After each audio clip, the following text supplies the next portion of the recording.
1061 KISS FM, all the hits. St. Jude Radiothon with Kenny Kent Chevrolet continuing just about to our final hour.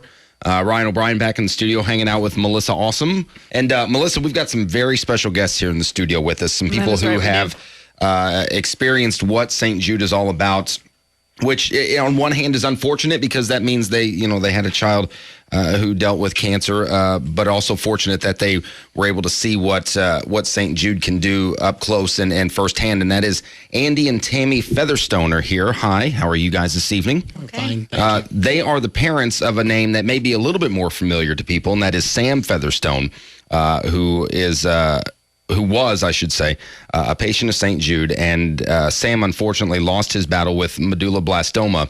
Has it been, how long ago was that?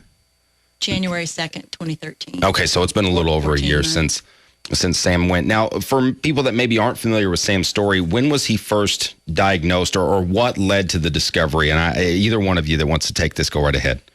Early in his sophomore year at Memorial, 2009, he was running cross country and complained of a headache. And tough kid, he put up with it. We just thought, well, he's running long distances. It's a hot summer and early fall, and he's a tough kid. He put up with it, but the headaches continued for several weeks, and visits to the local pediatrician just said, oh, it's probably just a virus. There's a lot going around, but it just wouldn't go away. He developed some early morning nausea and was affected with that several times. And finally, after many weeks of this, he got sick on his way to school one morning, and Tammy demanded a CAT scan. Sure. And they at that time discovered that he had a brain tumor. Just weeks before his 16th birthday. And then how did you get from Newburgh to Memphis for St. Jude? How did that process go? Sam completed the standard treatment for medulloblastoma. He was a patient at Riley, and the treatment was the same all over the country, which consisted of surgery, radiation, and a year of chemotherapy.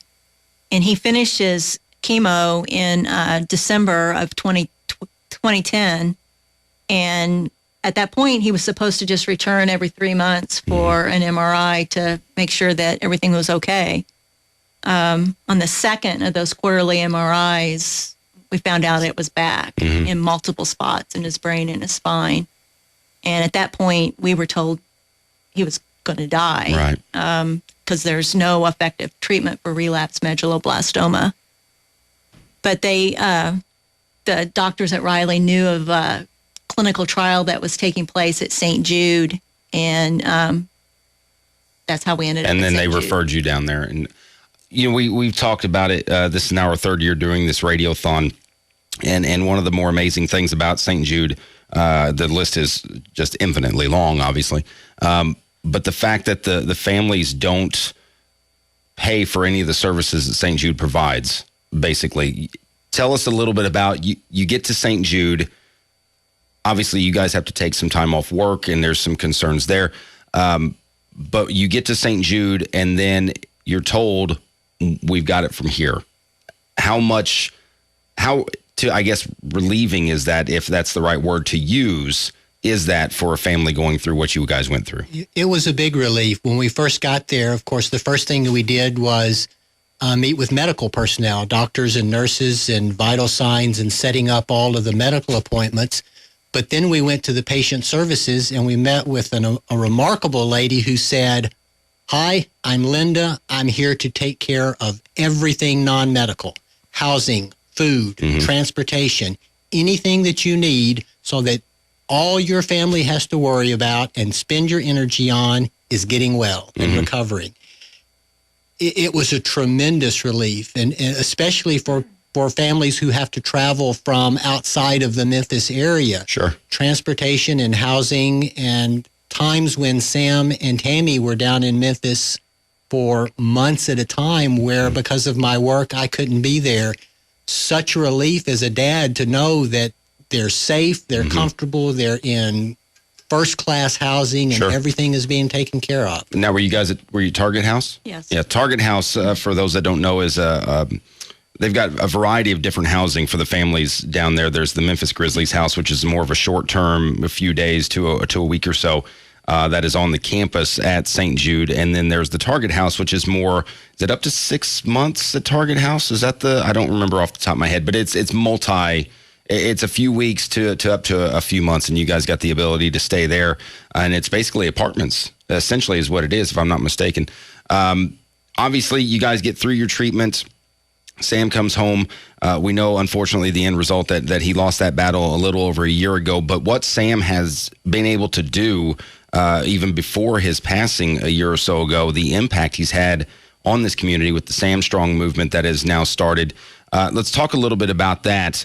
I've got to imagine that is just a huge amount of pride for you as parents to know that you've raised a young man that was so caring and so giving, to be going through what he went through. Because there was the final what's the word I'm looking for, fundraiser. Was it just a few weeks before he passed, if I'm not mistaken, 6 right? days. 6 days before he passed, and he was there, raising a ridiculous amount of money, didn't he? It's over $200,000. $200,000 in one thing. That's more than we raised last year in a 2-day radiothon. I mean, that's crazy. Well, like I was saying, whenever you guys first walked in, I said, Sam Featherstone's a household name. Like, I'm from Newburgh, so it is like, people always ask, do you know the Featherstones? And I was always like, no, but I've heard of them. So, I mean, it really, like, Sam Strong, that's something everybody in Newburgh knows about. And it's, the community, it's crazy how that has become a household name and what he's done. It was just important to him to make an impact and be part of the cure, since he wasn't, Sure. he knew he wasn't going to beat it himself, but he still has a hand in it. Right. And so it's like he lives on sort of through everybody Absolutely. continuing Right. this. And it's odd because he asked me at the beginning of December, how long do you think I'm going to live after the Sam Strong event night? And it really took me back. And Sure.